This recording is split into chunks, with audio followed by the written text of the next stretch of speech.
தம்பி ஆரம்பிங்கப்பா ஆரம்பிங்கப்பா. இப்போ 5 நிமிஷம் நான் 10 நிமிஷமாக உட்காந்துருக்கேன்.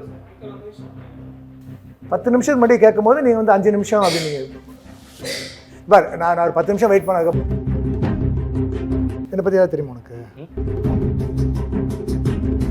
என்னை வந்து எப்படியாவது அசிங்கப்படுத்தி என்னுடைய பர்சனல் லைஃப்பை வந்து பெருசாக்கி அந்த வலி உனக்கு தெரியுமாடா? டேய் உனக்கு தெரிய மாட்டா அந்த வலி? ரொம்ப இழிச்சிட்டே இருக்காதீங்க சார். பாக்குறவங்க எல்லாம் இழிச்ச வாங்கி பப்ளு பிருத்திவிராஜ் அப்படிங்கிறது இப்போ என்னை விட்டு அவர் யாருமே இல்லை. அவன் இருக்கனா இல்லையா அப்படின்னு தெரியாம இருந்தீங்க. இப்போ எதை திறந்தாலும் நீங்க தான் இருக்கேன்.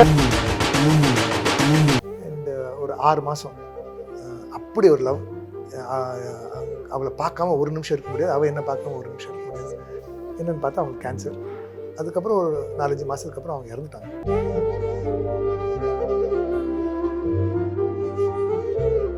தம்பி ஆரம்பிங்கப்பா ஆரம்பிங்கப்பா. இப்போ 5 நிமிஷம் நான் 10 நிமிஷமாக உட்காந்துருக்கேன். என்னடா இது? 10 நிமிஷத்துக்கு முன்னாடி கேட்கும் போது நீங்கள் வந்து 5 நிமிஷம் அப்படின்னு பார். நான் ஒரு 10 நிமிஷம் வெயிட் பண்ணதுக்கப்புறம் அந்த இன்டர்வியூ நான் ஏன்னா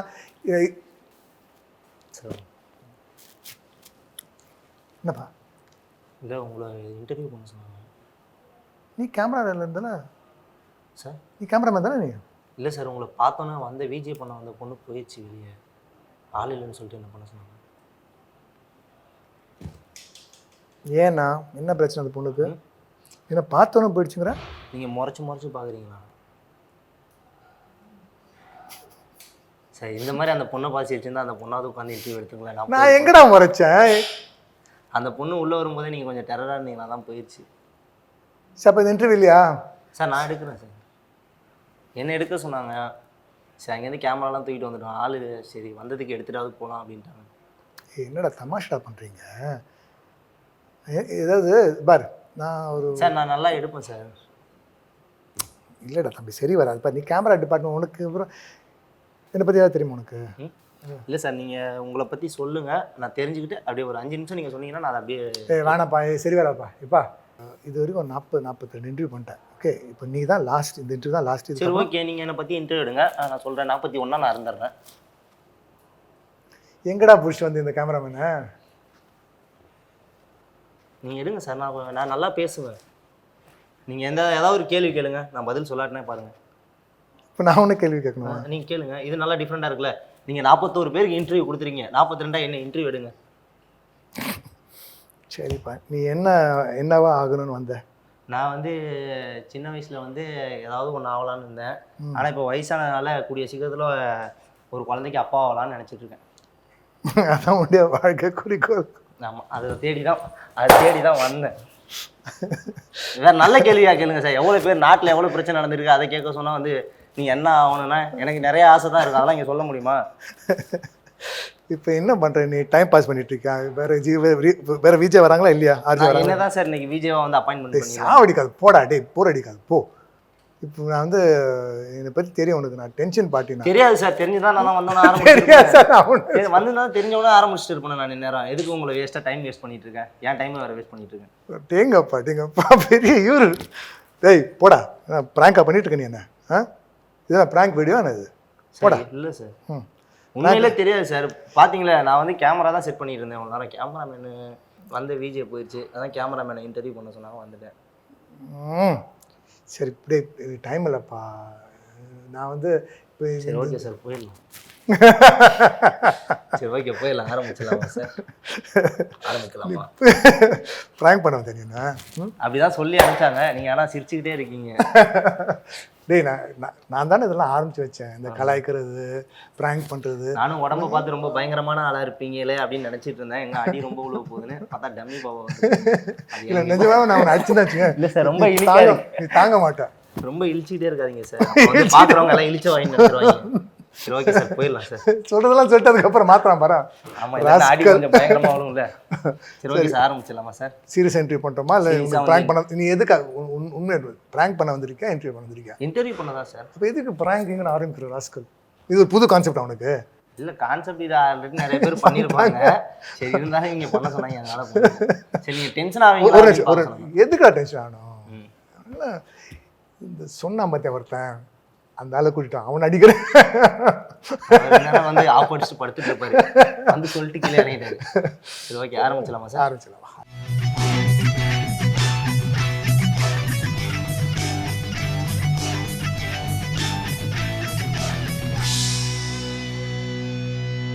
ஜெம் சினிமாஸ் நேயர்களுக்கு வணக்கம். நான் உங்கள் சோமஜா. இன்னைக்கு ஸ்டார்ட் டுடே நிகழ்ச்சியில் என் கூட யார் இருக்கா அப்படின்னு பார்த்தீங்கன்னா, இவர் வந்து ஒரு சைல்டு ஆர்டிஸ்டா அறிமுகமாகி இன்னைக்கு வைல்டு அனிமல் ஆர்டிஸ்டா நம்ம கூட இருக்காங்க. நம்ம பப்ளு பிரித்திவ் சார், அவர் தான் நம்ம கூட இருக்காரு. வணக்கம் சார். நல்லா பண்றப்பா. நான் வந்து நிஜமாவே வந்து யாரா இவன் கோமாளி அப்படின்னு இல்லை, அப்படி இல்லை. நிஜமாவே வந்து கேமரா நின்று இருந்தேன். கேமராமேன் தான் நான் நம்பிட்டேன். அழகா விஜய் பண்றீங்க, அழகா பேசுறீங்க. ஃபர்ஸ்ட் டைம் நீங்க சொல்றீங்க, இதை பார்த்தாவது ஒரு 5000 இன்க்ரிமெண்ட் வருதான்னு பார்க்குறேன். வரும் நல்லா வரும். அவ்வளோ ஏன் நல்ல ஆக்டராகவே வா. கண்டிப்பாக வரும் சார். நீங்கள் வந்து ஒரு வாய்ப்பு ஒன்று கொடுங்க, கண்டிப்பாக வந்துடுறேன். செஞ்சிடும். எப்படி சார் இருக்கீங்க? நல்லா இருக்கேன்ப்பா, நிஜமாவே நல்லா இருக்கேன். அதாவது நான் வந்து எல்லா இன்டர்வியூ வந்து யாராவது இப்படி கேட்டான்னு வச்சுங்களேன், நமக்கு வந்து ஏதாவது ஒரு வித்தியாசமாக பதில் சொல்லணும் அப்படின்னு, அந்த இன்டர்வியூ வந்து சுவாரஸ்யமாக ஆக்கணும் அப்படின்னு நான் வந்து எப்படி சார் இருக்கீங்க அப்படின்னா, உன்னுடைய ஃப்யூச்சரில் நீ எப்படிலாம் இருக்கணும்னு ஆசைப்படுவேன், நான் இப்படி சம்பாதிக்கணும், இப்படி ரொமான்ஸ் பண்ணணும், இப்படி ஊரெலாம் போய் சுற்றி பார்க்கணும் அப்படின்னு ஒரு குறிக்கோள் இருக்குல்ல, அந்த ஃப்யூச்சரில் நான் இப்போ இருக்கேன். நான் என்னெல்லாம் நினச்சேனோ, நான் இப்படிலாம் இருக்கணும்னு நினச்சேனோ அதெல்லாம் நான் வந்து இப்போ பண்ணிகிட்ருக்கேன், ஹாப்பியாக இருக்கேன். போதாதைக்கு என் படம் வந்து சூப்பர் டூப்பர் ஹிட்டாக இருக்குது. 1000 கோடிக்கு மேலே போகுது அந்த படம். அண்ட் அதை வச்சு கடந்த ஒரு 4-5 நாளில் இது வந்து 42வது இன்டர்வியூ. ஓகே, ஸோ எல்லாருக்கும் திடீர்னு வந்து இது வரைக்கும் நான் வந்து இருக்கேனா இல்லையா கூட தெரியாமல் இருந்த, இருக்கனா இல்லையா அப்படின்னு தெரியாமல் இருந்தீங்க. இப்போ எதை திறந்தாலும் நீங்கள் நான் தான் இருக்கேன் அப்படி ஆயிடுச்சு. அண்ட் ஒரு விதத்தில் வந்து அது ஒரு நெகட்டிவ் பப்ளிசிட்டியாகவும் என்னை வந்து எப்படியாவது அசிங்கப்படுத்தி என்னுடைய பர்சனல் லைஃப்பை வந்து பெருசாக்கி, நான் சொன்ன எல்லாம் தப்பான விஷயங்கள் வந்து பெருசுப்படுத்தி. ஒரே ஒரு நிமிஷம்ப்பா. ஹலோ, எஸ்மா சொல்லுங்கள். சரி, பை 4:30 ஓகே. எனக்கு லொக்கேஷன் மட்டும் அனுப்பிச்சிருக்கேன், ஷேர் பண்ணி வந்துடுறேன். Alright, thank you. அது வந்து முந்தி ஒரு என்ன பண்ணுவாங்கன்னா, ஒரு பழைய ஆக்டர், அவர் பையன் வந்து ஸ்டார் ஆகிறார். ஸோ அவர் வந்து அந்த கார்ட்லெஸ் ஃபோன் இருக்குல்ல, ஹலோ, அது ரஜினி சார் டேட்டு வந்து கிடச்சிடும் சார், ஆனால் என் பையன் டேட் கிடைக்காது, அவர் வந்து பயங்கர பிஸி அப்படின்னு பேசுறாரு. அப்போ பக்கத்தில் அந்த ஃபோன் ஆனாவே இல்லை, ஆஃப் பண்ண ஃபோன் வந்து பேசிட்டு இருக்காரு. அப்படி நான் வந்து ஃபஸ்ட்டு வந்தோன்னே பண்ணதுக்கு ரிவெஞ்சு தான் எடுக்கிறீங்களா? இல்லைடா, ஒரு புது தமிழ் படம். ஓகே, அதில் வந்து 3 முக்கியமான கேரக்டர்ஸ். அந்த ஸோ ஒரு லீட் கேரக்டர். அனிமலுக்கு அப்புறம் 15 படம் வந்திருக்கு. அதில் 3 தமிழ் படம், மீதிலாம் தெலுங்கு படம். ஸோ இவங்க வந்து இப்போ கதை சொல்கிறேங்கிறாங்க. என்ன பண்ணால் இன்றைக்கி விட்டால் நாளையிலேருந்து நான் வந்து தெலுங்கு படத்துக்கு போயிடுவேன். சரி ஓகே சார், உங்கள் உண்மையான நேம் என்ன சார்? அதை ஃபஸ்ட்டு தெரிஞ்சுக்கணும்னு நான் ரொம்ப ஆசைப்படுறேன். பப்ளு பிருத்திவிராஜ் நான் சொல்கிறேன் அப்படின்னு. இப்போது வந்து ஹிந்தி படத்து டைட்டில் தான் வரும், பப்ளு பிருத்திவிராஜ். ஏன் அப்படின்னா, பப்ளுங்கிறது என் வீட்டில் செல்லமாக கூப்பிட்ருப்பார். ஓகே, ஸோ நான் சைல்டு ஆர்டிஸ்ட்டாக இருந்தேன். நிறைய படங்கள் வந்து சைல்டு ஆர்டிஸ்ட் குழந்தையாக இருக்கும்போது அந்த பப்ளு, மாஸ்டர் பப்ளு, டுப்ளு குப்ளு அப்படின்னு தான் அது நல்லாயிருக்கு. பட் வளர்ந்ததுக்கப்புறம் வந்து தோப்பராத பப்ளு தாத்தா அப்படின்னு சொன்னால் ஒரு மாதிரி கேட்கும்போது எனக்கு ஒரு மாதிரி இருக்குல்ல. ஸோ அதனால் நான் அந்த பப்ளு பேரை மாற்றணும், ஃப்யூச்சரில் நம்ம அது பாதிக்கும் அப்படின்னு நான் வந்து பிருத்திவிராஜ்னு நான் இவ்வளவோ சொல்லி பார்த்தேன். பட் சொல்லுங்கள் பப்ளு எப்படி இருக்கீங்க? இந்த பப்ளுங்கிற பேர் விட்டு போக மாட்டேங்குது. சரி, வேறு வழியில் இன்னொரு விஷயம், நிறைய பிருத்திவிராஜ் ஆகிட்டாங்க. தெலுங்குல ஒரு 5-6 பிருத்திவிராஜ் இருக்காங்க. மலையாளம் வந்து ஒரு சூப்பர் ஸ்டார் பிருத்திவிராஜ் இருக்கார். ஸோ அதனால் இப்போது பிருத்திவிராஜ் எந்த பிருத்திவிராஜ், ஸோ அதுக்கும் ஒன்று சொல்ல வேண்டியது. ஸோ பப்ளு பிருத்திவிராஜ் அப்படிங்கிறது இப்போ என்னை விட்டால் வேறு யாருமே இல்லை. ஸோ அதான்ப்பா என் பேர். ஓகே சார், உங்கள் சினிமா பயணம் எங்கேருந்து ஸ்டார்ட் ஆயிடுச்சு? இங்கே தான், இந்த ரோட்டு முனையில். இப்போ நம்ம இங்கே நுங்கம்பாக்கம்ல இருக்கு இல்லையா, ஜெமினி ஸ்டூடியோ அப்படின்னு எங்கள் பக்கத்தில் இருக்குது. அப்போ எங்கள் அப்பா வந்து அங்கே சப் இன்ஸ்பெக்டர் அந்த ஏரியாவுக்கு. இப்போ சர்க்கிள் இன்ஸ்பெக்டர் அப்படின்வாங்க. சர்க்கிள் இன்ஸ்பெக்டர், சர்க்கிள் மட்டும், ஃப்ளைஓவர் இருக்காது, அண்ணா ஃப்ளைவர் அப்போ இல்லை. ஸோ நான் சின்னதாக இருக்கும்போது அங்கே நிறைய ஷூட்டிங்லாம் நடக்கும் ஜெமினி ஸ்டூடியோஸில். ஸோ ஊர்லேருந்து எங்கள் சொந்தக்காரெலாம் வந்தாங்கன்னா எங்கள் அப்பா அவ்வளோ கூட்டிட்டு வாங்க நம்ம ஸ்டூடியோ தான் இருக்குது அப்படின்னு கொண்டு போய். ஸோ அப்படி வந்து நாங்கள் ஷூட்டிங் பார்க்க போய் கே பாலச்சந்தர் சார் வந்து, உங்கள் பையனை நான் வந்து நாளைக்கு ஷூட்டிங் யூஸ் பண்ணிக்கிட்டு வாங்க. எங்கள் அப்பாவுக்கு ஆக்சுவலாக நடிகன் ஆகணும்னு ஆசை. அதுக்கப்புறம் தான் போய் ரிசப்ஷன் தான் முடியல அப்படின்னா. ஸோ அடுத்த நாள் இப்போ நடிக்க ஆரம்பிச்சு எங்கள் அப்பாவுக்கு ரொம்ப சந்தோஷம். அந்த ஃபோட்டோ எல்லாருக்கிட்டையும் காட்டி 4 சுவர்கள் அப்படின்னு ஒரு படத்தில் வந்து அறிமுகம் ஆர்டிஸ்டா. அதுக்கப்புறம் என்னென்ன பட வாய்ப்புகள் உங்களுக்கு தெரிய வந்துச்சு? அதுக்கப்புறம் நான் வந்து சைல்டு ஆர்டிஸ்டாக ஒரு 68 படம் பண்ணேன். புரட்சித் தலைவர் எம்ஜிஆர் கூட ஒரு 2 படம், சிவாஜி அங்கிள் கூட வந்து ஒரு 15-20 படம். அந்த காலத்தில் பெரிய பெரிய ஸ்டார்ஸ் இருக்காங்களோ, Muthuraman sir, Gemini Ganesan sir, Sivakumar sir, so இவங்க கூடலாம் வந்து நிறைய படங்கள் பண்ணியிருக்கேன். அதுக்கப்புறம் என்னோடய கடைசியாக நான் நடித்த படம் வந்து நான் வாழ வைப்பேன் அப்படின்னு சிவாஜி அங்கிள் கூட, கேஆர் விஜயா அம்மா கூட. அது ரஜினி சாருக்கு வந்து ஒரு அப்போ தான் அவர் வந்து வளர்ந்து வர பீரியடில் அவருக்கு வந்து ஒரு கெஸ்ட் அப்பியரன்ஸ் பண்ணியிருப்பார். ஸோ அதுதான் என்னோடய கடைசி படம். அதுக்கப்புறம் ஃபில்ம் இன்ஸ்டியூட் போய் ஆக்டிங் கோர்ஸ்லாம் பண்ணிவிட்டு இந்த யூஸ்வலாக நம்ம அந்த ஃபோட்டோஸ்லாம் எடுத்துகிட்டு ஆஃபீஸாக போய் அலைஞ்சி ஃபோட்டோலாம் கொடுத்து அப்படிங்கும்போது திடீர்னு ஒரு நாள் வந்து டி ராஜேந்தர் என்னை கூப்பிட்டு ஒரு தாயின் சபதம், எனக்கு ஒரு டான்ஸிங் ஆன்டி ஹீரோ வில்லன் மாதிரி வேணும் அப்படின்னு அவர் டான்ஸ்லாம் ஆடி காட்டி செலக்ட் ஆகி ஒரு தாயின் சபதம். அதுக்கப்புறம் வந்து அது ரொம்ப சின்ன வயசு, 19 வயசு 20 வயசில். ஓகே, ஸோ அது என்ன பண்ணணும், அந்த படம் ஹிட் ஆனதுக்கப்புறம் அது எப்படி கொண்டு போகணும்னு தெரியாது. தப்பான ஒரு மேனேஜர்கிட்ட போய் மாட்டி அவர் என் கரியரை வந்து நாசம் பண்ணி அப்புறம் ஒரு 2-3 வருஷம் படங்கள் இல்லாமல் போயிடுச்சு. மறுபடியும் இந்த தடவை வந்து ஃபோட்டோ எடுத்துகிட்டு போய் சார் நான் ஒரு தாயின் சார் நீ அந்த ஒருத்தர் நீ தானது ஸோ அப்படின்னு பேசினா தவிர யாரும் வாய்ப்பு கொடுக்கல. அப்புறம் கே பாலச்சந்திரன் சார் வந்து அப்பாவுடைய ஃப்ரெண்ட் இல்லையா, ஸோ அவர்கிட்ட போய் ஆஃபீஸில் வெளியில் போய் நின்று என்ன பண்ணுறாருன்னா இந்த மாதிரி ஒரு படம் பண்ணேன் சார், சரி நான் சொல்கிறேன் அப்படின்னு சொல்லி அப்புறம் வானமே இல்லை அப்படின்னு ஒரு படம் ஆரம்பித்தார். அது பண்ணேன். அதுக்கப்புறம் அழகன் பண்ணேன். ஸோ அப்படியே என்னுடைய போராட்டங்கள். ஓகே சார், இதுக்கு முன்னாடி இருந்த எல்லா சூப்பர் ஸ்டார்ஸ் கூட நீங்கள் ஒர்க் பண்ணிட்டீங்க. யார் வந்து அதில் வந்து யார் கூட ஒர்க் பண்ண உங்களுக்கு பர்சனலாக ரொம்ப பிடிக்கும்? எனக்கு புரட்சித் தலைவர் எம்ஜிஆர் பிடிக்கும். ஓகே, ஏன்னா நான் நாளை நம்பதை நடிக்கும் போது அந்த அன்பு மலர்களே அப்படின்னு ஒரு சாங் வரும். ஓகே, அந்த சாங் வந்து நாங்கள் ஷூட் பண்ணிருக்கும்போது புரட்சித் தலைவர் வந்தார், ஷூட்டிங் ஸ்பாட் வந்தார். ஒரு ரெட்டுங்கிறேன் ஒயிட் கலர் அம்பாசிடர் வந்து இறங்கினார். அண்ட் ஒரு பிங்க் உருவம் அப்படி வந்து அழகான ஒரு உருவம், எல்லோரும் ஏஞ்சி நிற்கிறாங்க. அவர் கால் வந்து யாரா அப்படின்னு பார்த்தா புரட்சித் தலைவர். அப்போ தான் ஃபஸ்ட் டைம் பார்த்தா, இன்னுமே மனசில் அப்படி நின்று. ஸோ அதுக்கப்புறம் வந்து எல்லோரும் அவருடைய உடம்பு பற்றி, அவருடைய டிசிப்ளின் பற்றி, அவருடைய மக்களுக்கு ஹெல்ப் பண்ணக்கூடிய அந்த நல்ல குணத்தை பற்றிலாம் அது கேட்டு கேட்டு கேட்டு எனக்கு வந்து நம்மளும் வந்து புரட்சி தலைவருடைய அந்த லெவலில் போனால் கூட ஒரு 10% நம்ம முயற்சியும். ஸோ அதனால தான் அங்கேருந்து என் உடம்பை நல்லா வச்சுக்கணும், சிகரெட்டு தண்ணி இந்த மாதிரி கெட்ட ஹேபிட்ஸ்க்கெலாம் நம்ம வந்து இடம் கொடுக்கக்கூடாது. ஒரு டிசிப்ளின் வாழ்க்கை ஆரம்பிக்கிறதுக்கு காரணமே புரட்சி தலைவர் தான். அது போக superstar Rajinikanth. Okay, Sivaji sir கூட நிறைய படம் நடிச்சிருக்கீங்க. சிவாஜி சார் வந்து உங்கள் ஆக்டிங்லாம் பார்த்துட்டு ஏதாவது சொல்லியிருக்காரா, பயங்கரமாக பண்ணுறப்பா அப்படிங்கிற மாதிரி? இல்லை, அப்படியே நான் சொல்ல, இதை நான் இருக்கிற இன்டர்வியூ சொல்லியிருக்கேன். ஆக்சுவலாக நாங்கள் வந்து பிரசாத் ஸ்டுடியோவில் ஷூட்டிங் பண்ணிட்டுருக்கோம். ஒரு பாப்பின்ஸ் அப்படின்னு ஒரு ஆடுக்காக பண்ணும்போது பக்கத்தில் வந்து சிவாஜி அங்கிள் ஷூட்டிங் பண்ணிட்டுருக்காருன்னு சொன்னேன்.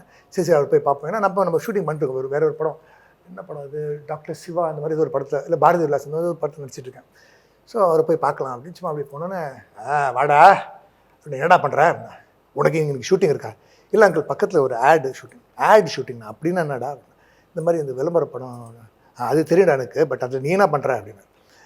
இந்த மாதிரி ஒரு பாப்பின்ஸ்க்கு ஆடுக்கு என்ன லாங்குவேஜில் எடுக்கிறாங்க, இங்கிலீஷில் எடுக்கிறாங்க அப்படின்னா. ஓ, நீ தமிழ் தெலுங்கு இங்கிலீஷ் வேறு பண்ணுறியா அப்படின்னு. அடுத்த நாள் தான் இந்த அவருக்கு ஷூட்டிங் போகும்போது, வாடா இன்டர்நேஷ்னல் ஆக்டர் அப்படின்னாரு. ஸோ அந்த இன்டர்நேஷ்னல் ஆக்டர் அப்படின்னு எனக்கு நடிகர் திலகமே. ஆமாம், ஸோ உள்ளே வந்து ஒரு ஆசை இருக்குது, இன்றைக்கா நம்ம வந்து ஒரு இன்டர்நேஷ்னல் ஆக்டர் ஆகணும் அப்படின்னு அந்த கனவு வந்து அங்கே உருவாச்சு. அண்ட் நான் இன்றைக்கா ஒரு நாள் ஒரு இன்டர்நேஷ்னல் ஆக்டர் ஆகுவேன். இப்போது வந்து தமிழ் தெலுங்கு மலையாளம் கன்னடா அப்படி சவுத் இந்தியா முடிச்சுட்டு இப்போ ஹிந்தி போயிட்டோம். அடுத்தது ஹாலிவுட் தான். கண்டிப்பாக நீங்கள் வந்து தமிழ்நாட்டுக்கு நான் பெருமை சேர்க்க போகிறேன். இது வரைக்கும் நீங்கள் என்னை மதிக்கலை, என்னை கொண்டாடலை, இனிமேலாவது மதிங்கடா, இனிமேலாவது கொண்டாடுங்கடா. நான் மதிக்கிறேன் சார். நான் சும்மா ஸ்டார்டிங்கில் அவங்க சொன்னதுனால பண்ணேன். நீங்கள் அதை பார்த்து சொல்லணும், என்கிட்ட சொல்லக்கூடாது. ஓகே சரி, ஓகே சார்.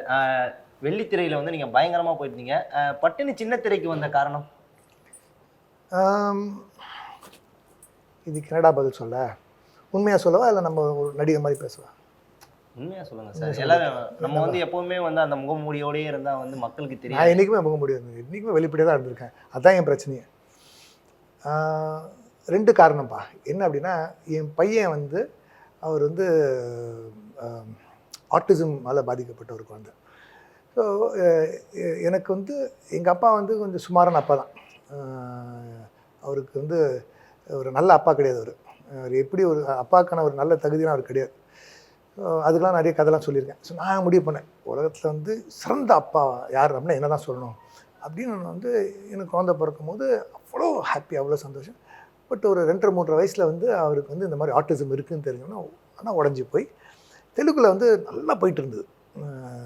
பெள்ளி அப்படின்னு ஒரு படம், அதான் எனக்கு அது போக அது தமிழில் வந்து அவள் வருவாளான்னு எடுத்தாங்க. ஸோ இங்கே வந்து 100-125 நாள் தான் ஓடிச்சு. தெலுங்கில் வந்து 175 நாள் 200 நாள். யோசிச்சு பாருங்க, ஒரு படம் வந்து இப்போலாம் வந்து ஃப்ரைடே சாட்டர்டே சண்டே அதோடு தூக்கிறாங்க, அதிலே சம்பாரிச்சுறாங்கிறது வேறு. பட் அந்த படம் வந்து இந்த மாதிரி 200 நாள் 300 நாள் ஓடுது. ஸோ அப்படி அங்கே வந்து கொடி கட்டி பறந்துட்டு இருந்தேன். பட் இந்த மாதிரி ஒரு விஷயம் ஆனதுக்கப்புறம் எதுக்காக, யாருக்காக சம்பாரித்து சரி அவார்டு கிடச்சி, இல்லை சார் உங்களுக்கு வந்து நிறைய வாய்ப்புகள் வந்து வேறு வேறு கேரக்டர் எடா போங்க அப்படின்னு ஒரு விரக்தி, டிப்ரெஷன் அதுக்குள்ளே வந்து ஒரு 9 வருஷம் நான் வந்து தெலுங்கு படம் விட்டேன், நடிக்கிறது விட்டேன். கொஞ்ச நாள் வீட்டில் சும்மா இருந்தேன். அப்புறம் வாணி ராணி ஒரு சீரியல் பண்ணேன். ஸோ அது ஒரு கஷ்டமான ஒரு பீரியட். அந்த 7 நாடு சனின்னு சொல்லுவாங்களே, அந்த மாதிரி அந்த சனி பீரியடில் வந்து எது பண்ணாலும் தப்பாக போகும். ஸோ அங்கே ஒரு தப்பு பண்ணேன். அண்ட் அந்த ஒரு 9 வருஷம் வந்து ரொம்ப கஷ்டமான ஒரு பீரியட். நான் எடுத்த ஒரு தப்பான ஒரு முடிவுனால அப்படி ஒரு அனுபவித்தேன். அண்டு அதுக்கப்புறம் என்ன ஆயிடுச்சுன்னா, இந்த லக்ஷ்மியை, சரஸ்வதியை வந்து நீங்கள் வந்து மதிக்கலை அப்படின்னா அவங்க உங்களை மதிக்க மாட்டாங்க. ஓகே. ஸோ என் வாய்ப்புகள்லாம் வந்து என்னை விலகி போயிடுச்சு. வாய்ப்புகள் இல்லை, வேறு வழி இல்லை. ஸோ என்னால் நடிக்காமல் இருக்க முடியாது. ஸோ அதனால் வெள்ளித்திரை, இது வந்து சின்னத்திரை. சின்னத்திரை. இப்போ வந்து உங்களுக்கு வெள்ளித்திரையில் நடிக்கும்போது வந்து நிறைய பேர் வந்து இவர் தான் அப்படிங்கிறத விட சின்னத்திரையில் வந்து நிறைய பெண்கள் வந்து உங்களை வந்து பார்த்து சொல்லும் போது பரா அவனுக்கு வந்து ஒரு பொறாமையோட சொல்லுவாங்க, என்ன ஒரு பொண்ணு மதிக்க மாட்டேங்குது. அந்த ஒரு மதிப்பாடா, வரண்டா, உனக்கும் ஒரு காலம் வரண்டா, எல்லாருக்கும் ஒரு காலம் வரும், நீ கவலைப்படாது. எல்லா பெண்களுக்கு வந்து சின்னத்திரைக்கு அப்புறம் தான் வந்து இவர் வந்து இந்த நாடகத்தில் வருவார். இல்லைடா, தப்பாக பேசுகிற நீ. ஏன்னா நான் வந்து அப்பா கேரக்டர் பண்ணேன்னா பொண்ணுங்கள்லாம் வந்து என்னை அப்பான்னு கூப்பிட ஆரம்பிச்சிட்டாங்க. அது எவ்வளோ கஷ்டமான வேதனையான ஒரு விஷயம் தெரியுமா? நான் 6 பேக்காக அழகாக இருக்கேன், என்னை அப்பான்னு கூப்பிட்டா அந்த வலி உனக்கு தெரியுமாடா? டேய், உனக்கு தெரிய மாட்டா அந்த வலி. அது நீ பொறாமப்படுற பெண்கள் அப்படியெல்லாம் பார்க்கல, என்னை ஒரு அப்பாவை தான் பார்த்தாங்க. சரி, ஓகே. ஏன்னா ஒரே ஒரு பொண்ணு மட்டும்தான் அப்படி பார்த்தா. அது வேற கதை வச்சுக்கேன், அது நம்ம ஒரு நாள் வந்து வரமாட்டேன், நான் அதுக்கு சொல்ல மாட்டேன். நான் பேச மாட்டேன் அதை பற்றி, நீ பேசணும், வா. சரி, ஓகே சார். நம்ம வந்து நிறைய பேர் சரி, ஓகே. சரி, ஓகே சார். எல்லாருக்குமே வந்து ஃபர்ஸ்ட் லவ் அப்படின்னு சொல்லிட்டு ஒன்று இருக்கும். உங்களோட முதல் காதல்? என்னுடைய 19 வயசில் நானும் என் தங்கச்சி வந்து அப்போ தான் அந்த பிரேக் டான்ஸ் அப்படின்னு புதுசாக ஒன்று அறிமுகப்படுத்தினாங்க. ஸோ நானும் என் தங்கச்சி வந்து பிரேக் டான்ஸ் ஆடி மக்கள்லாம் வந்து வேப்படுத்துனாங்க. ஸோ நீங்கள் நம்ப மாட்டீங்க, அப்போ வந்து 300 பார்ட்டிசிபென்ட்ஸ், 300 அப்படியே கம்மியாக கடைசியாக வந்து 10 பேரில் இருக்கும். ஸோ 10 பேர் ஆடுறோம். இது செமிஃபைனல்ஸ், அப்புறம் ஃபைனல்ஸ். செமிஃபைனல்ஸ் ஆடிட்டு இருக்கும்போது திடீர்னு பார்த்தா எல்லோரும் அப்படின்னு எல்லாம் அந்த பக்கம் பார்க்குறேன். நான் வந்து யாரா ஏதோ ஒரு ஹீரோயினாக வந்திருக்காங்க. பார்த்தா இல்லை, பெலிண்டா ஃபெர்னாண்டஸ் அப்படின்னு ஒரு மிஸ் மெட்ராஸ், அவங்க அந்த அழகிய போட்டியில் ஜெயித்தவங்க, அவங்க வந்திருக்காங்க. ஷோ, என்ன அது இவ்வளோ அழகாக இருக்காங்க அப்படின்னு இனிமேல் அந்த பக்கம் பார்க்கக்கூடாது, ஏன்னா நம்ம தான் ஆமாம் ஜென்டில் அப்படின்னு சொல்லி அப்படின்னு என் கண்ணு அங்கே தான் போகுது. ஏன்னா அவளை சுற்றி அப்படியே ஒரு காந்தம் இல்லை ஒரு 20-30 பசங்க சுற்றி வராங்க, இன்னும் பேசுகிறாங்க. அவ்வளோ அப்படி கால் எல்லாருக்கும் பதில் கொடுத்து பேசு. ஸோ யாரா அந்த பொண்ணு, ஒரு ரெட் கலர் ஜீன்ஸும் ஒரு ஒயிட் கலர் டாப் போட்டு. 19 வயசில் நடந்தது இன்னும் ஞாபகம்? ஆமாம், முதல் காதலாச்சே, மறக்க முடியுமா? ஓகே. ஸோ அவ்வளோ அழகாக இருக்காளே அப்படின்னு பார்த்துக்கிட்டே இருக்கேன். சரி, இப்போ எங்களை கூப்பிட்டாங்க, ஆட ஆரம்பித்தோம். ஆடி முடிச்சோம், ஜெயிச்சிட்டோம். ஏன்னா அப்போ தான் அந்த மூன் வாக், தலையில் சுற்றுறது, இதெல்லாம் வந்து புதுசு. என்னடா இவங்க இப்படி ஆடுறாங்க அப்படின்னு நான் என் தங்கச்சி காலைக்கிட்ட ஈஸியாக ஜெயிச்சிட்டோம். சரி, என் தங்கச்சி வந்து ரொம்ப தாகமாக இருக்குது. இப்போ ஃபேண்டா அப்படின்னு ஒன்று இருக்கும், ஃபேண்டா கேம்பா கோலான்னு இருக்கும். சரி, போய் ஒரு ஃபேண்டா கோலா வாங்கிட்டு அப்படி திரும்பி நிற்கிறான் இந்த அழகி. ரொம்ப நல்லா ஆடினீங்க, thank you. Actually this is a new form of dancing. இதை பற்றி கேள்விப்பட்டேன். இட்ஸ் கால் பிரேக் டான்ஸ்னு. And you guys did well. Thank you. அப்படி அவன் என்னென்னமோ பேசுகிறான். எல்லாத்துக்கும் எனக்கு ஸ்டக் ஆகிட்டேன். Thank you thank you. உங்களுக்கு தேங்க்யூ தவிர வேறு ஏதாவது தெரியுமா? எல்லாத்துக்குமே தேங்க்யூ தான் சொல்கிறீங்க. இல்லை இல்லை உங்களை பார்த்தோன்னே ஒரு மாதிரி எனக்கு நர்வஸ் ஆகிட்டேன். I actually speak well. ஏன்னா எல்லாத்துக்குமே தேங்க்யூ சொல்கிறீங்களே. சரி, இஃப் யூ டோன்ட் மைண்ட் என் கூட ஆடுறீங்களா? தேங்க்யூ. இல்லை நான் ஆடுறேன். இதுக்கு தானே நான் இங்கே வந்தேன். ஸோ இது நான் என் தங்கச்சி கொடுத்துட்டு வந்துடுவேண்ணா. ஓ, அது உங்கள் தங்கச்சியாண்ணா? எங்கள் பார்த்தா தெரியல ஒரே மாதிரி இருக்குமே. இல்லை நான் வந்து உங்கள் ஃப்ரெண்டுன்னு நினச்சிட்டேன். இல்லை என் தங்கச்சின்னு. அவனும் ஹாப்பி ஆகிட்டான். ஸோ கொண்டு போய் தங்கச்சியை கொடுத்துட்டு அப்படி திரும்பி பார்க்குறேன். அவளை சுற்றி ஒரு 10 பசங்க ஆடிக்கிட்டு இருக்காங்க. இன்னும் போய் உட்காந்துட்டேன். சரி, இந்த கனவுல மண்ணு போகிறது. சரி, இப்போ வந்து கொஞ்ச நேரம் கழிச்சு இந்த சாங் முடிச்சதுக்கப்புறம் கேட்போம் அப்படின்னா அப்படி இருந்துச்சேன். ஓகே, டிஜே ஒரு 10 நிமிஷம் பிரேக் எடுப்பார். அப்படி மியூசிக் ஆஃப் பண்ணிட்டான்.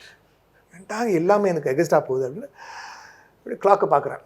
கிளாக் வந்து ஸ்லோ மோஷன் பார்த்தா ரொம்ப ஸ்லோ மோஷன் ஓடுதுடா. என்னடா இது நகரவே மாட்டேங்குது. 8 நிமிஷம் ஆகிடுச்சு. இன்னும் 6 நிமிஷம் இருக்கு. இன்னும் 3 நிமிஷம் இருக்கு. அப்பா இன்னும் 1 நிமிஷம் ஆயிடுச்சு. 10 நிமிஷம் ஆயிடுச்சு. 15 நிமிஷம் ஆயிடுச்சு. டே பாட்டை போடுங்கடா. டே நான் அவ கூட ஆடணும்டா. எங்கே போயிட போயிடா அப்படின்னு. சரி, பாட்டை போட்டான். பாட்டை போட்டு என் தங்கச்சி ஏதோ பேசிட்டு இருக்கா. திடீர்னு எஸ் பார்த்தா நீங்கள் வரலையே. இல்லைம்மா வந்தேன், நீங்கள் வேறு யாருக்கும் ஆடினாங்க. அதுக்கப்புறம் டிஜே ஆடுவோமா டான்ஸ் ஆட ஆரம்பிச்சு. எங்கள் காட்டுங்க அந்த பிரேக் டான்ஸ்லாம் சொல்லி தரேன். இது பண்ணிட்டேன் அது பண்ணேன். அப்படியே போச்சு. ராத்திரி 2 மணி வரைக்கும் நாங்கள் ஆடியிருக்கோம். ஓகே, என் தங்கச்சி போனாங்க. அப்புறம் எங்கள் அப்பா அம்மா வந்து என் தங்கச்சி கூட்டின்னு போகிறது எதுவுமே எனக்கு தெரில. அவள் கூடயே ஆடி 2 மணிக்கு சாங் ஆஃப் பண்ணிட்டாங்க. அப்போ நான் வந்து ஆடிட்டுருக்கேன். அப்படியே பாட்டு ஆஃப் பண்ணிட்டாங்க போல இருக்குது. ஆமாம்ல, சரி பாட்டிக்கிட்டு நாங்கள் வந்து வெளி உலகத்தில் இருக்கோம். நாளைக்கு மீட் பண்ணுவோம். நாளைக்குல நம்ம அடுத்த வாரம் மீட் பண்ணோம் அப்படின்னு சொல்லி ஒரு அடுத்த வாரம் மீட் பண்ணோம். அண்டு அதுக்கப்புறம் டெய்லி மீட் பண்ண ஆரம்பிச்சு. அண்டு ஒரு 6 மாதம் அப்படி ஒரு லவ். அவளை பார்க்காம ஒரு நிமிஷம் இருக்க முடியாது. அவள் என்ன பார்க்காம ஒரு நிமிஷம் இருக்க முடியாது. வீட்டில் போய் எங்கள் அம்மாட்ட, அம்மா நான் கல்யாணம் பண்ணிக்கிறேம்மா. டே உனக்கு 19 வயசு தாண்டா ஆகுது. யாரை கல்யாணம் பண்ணி? அந்த பொண்ணை கல்யாணம். டே அவளுக்கு 21 வயசுடா, உனக்கு 19 வயசு. அதெல்லாம் சரி வராது, ஃப்ரெண்ட்ஸாக மட்டும் இருங்க. இல்லைம்மா, என்னால் அவளால் பிரிஞ்சிருக்க முடியாது. நான் கல்யாணம் பண்ணிப்பேன். நீங்கள் பண்ணி வைங்க, நான் ஓடி போய் கல்யாணம் பண்ணிப்பேன் அப்படின்னு. ஓ அப்படியாடா அப்படின்னு சார்.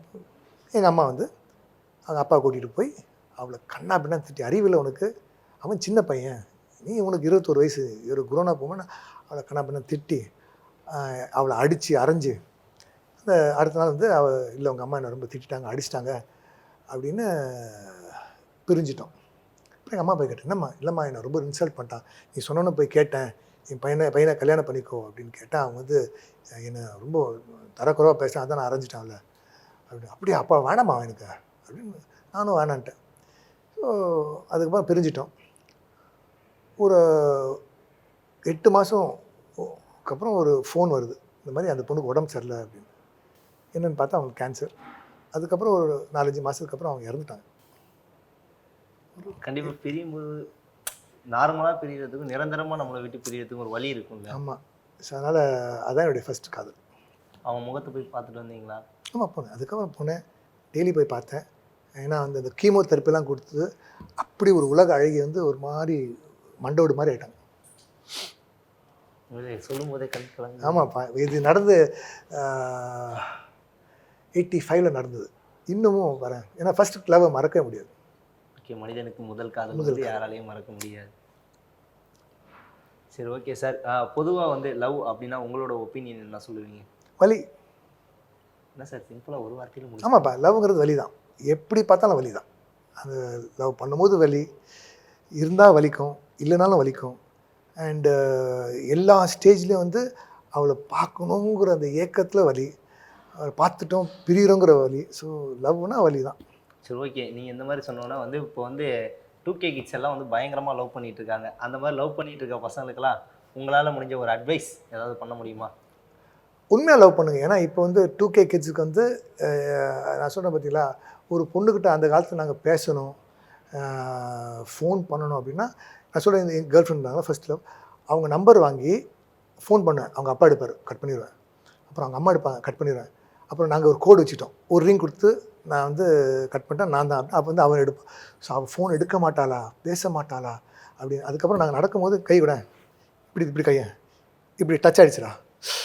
ஐயோ அப்படியே அந்த அந்த சந்தோஷம் ஒரு வாரத்தில் இருந்தது. ஆமாம், இன்றைக்கி அப்படி இல்லையே. லைக் பண்ணோம், இது பண்ணோம், அது பண்ணோம், பேசினோம், டேட்டில் போனோம், இதெல்லாம் பண்ணோம், அப்புறம் பிரேக்கப் அப்படின்னு ரொம்ப சிம்பிளாக ஆகிடுச்சு. உண்மையான லவ் எங்கே இருக்குது? ஸோ உண்மையான லவ் கிடைச்சா அதை கொண்டாடுங்க, அது பொக்கிஷமாக பாதுகாக்குங்க. ஓகே, பொதுவாக வந்து இந்த லவ்வில் வந்து விரிசல் எதனால் வந்து உழுகுதுன்னு நினைக்கிறீங்க? இப்போவா? இப்போ இருக்க ஜென்ரேஷன் இந்த இந்த பொறுமை இருக்குல்ல, அது ரொம்ப கம்மியாகிடுச்சு. அண்டு ஆண்களுக்கும் பெண்களுக்கும் இந்த டாலரன்ஸ் பொறுமைங்கிறது கம்மியாகிடுச்சுன்னு தோணுது. அதனால் விட்டு கொடுக்க மாட்டேங்கிறான். நீ ஏதாவது சொல்கிற okay we break up fine, இல்லையே இட்ஸ் ஓகே அசால்ட்டாக எடுத்துக்கிறான். ஆனால் அப்போ இருக்கவங்கலாம் வந்து அந்த ஒரு லவ் ஃபெயிலியர் ஆயிடுச்சுன்னா கூட அப்படியே இன்னும் பேசுகிறேன். இந்த மாதிரி நீ பேசுவியா? இந்த வயசில் எத்தனை பேர் நீ லவ் பண்ணிட்டு பண்ணி டெய்லி ஒருத்தர் லவ் பண்ணுறீ? இல்லை, அப்படியெல்லாம் நான் கிடையாது. என் தோற்றத்தை வைத்து யாரையும் எடைப்பட வேண்டாம். சரி, ஓகே சார். இப்போ வந்து உங்கள் லைஃப் ஜேர்னி வந்து பயங்கரமாக போயிட்டு இருந்துச்சு. திடீர்னு வந்து ஒரு எந்த இதில் பார்த்தாலும் உங்களை பற்றி தவறா அந்த மாதிரியெல்லாம் வந்துட்டு இருக்கு. எதனால் அப்படியெல்லாம் ஆகுது? லைஃப்பில் நான் வந்து நிறைய தப்பு பண்ணியிருக்கேன். பட் எந்த தப்புக்கும் நான் வந்து வருத்தப்பட்டதில்லை அப்படின்னு நான் நிறைய தடவை சொல்லியிருக்கேன். ஆனால் ஒரு தப்பு வந்து நான் வந்து பண்ணியிருக்கக்கூடாது அப்படின்னு ஃபீல் பண்ணுறேன். அப்படின்னா எனக்கு வந்து டிவோர்ஸ் ஆகி நான் தனியாக பிரிஞ்சு இருக்கும்போது என் வாழ்க்கையில் ஒரு காதல் வருது. ரொம்ப கம்மி வயசான ஒரு பொண்ணு எனக்கு காதலிக்கிறான். அவள் கம்மி வயசாக இருந்தாலும் அவளுக்கு வந்து நிறைய மெச்சூரிட்டி இருக்குது. ஸோ அவள் கூட உட்காந்து என்னால் பேச முடியுது. அவள் வயசு எனக்கு தெரிய மாட்டேங்குது. அவள் அழகும், அவள் அறிவும், அவளுடைய பொறுமையும், அவளுடைய காதல் மட்டும்தான் எனக்கு தெரிஞ்சுது. ஸோ அப்படிங்கிற போது நான் வந்து இதை வந்து வெளிப்படை எல்லார்கிட்டையும் போய் சொல்லி எல்லார்கிட்டையும் வந்து இதை வந்து என்னென்னா இதை வச்சு நீங்கள் இன்ஸ்பயர் ஆகுங்க.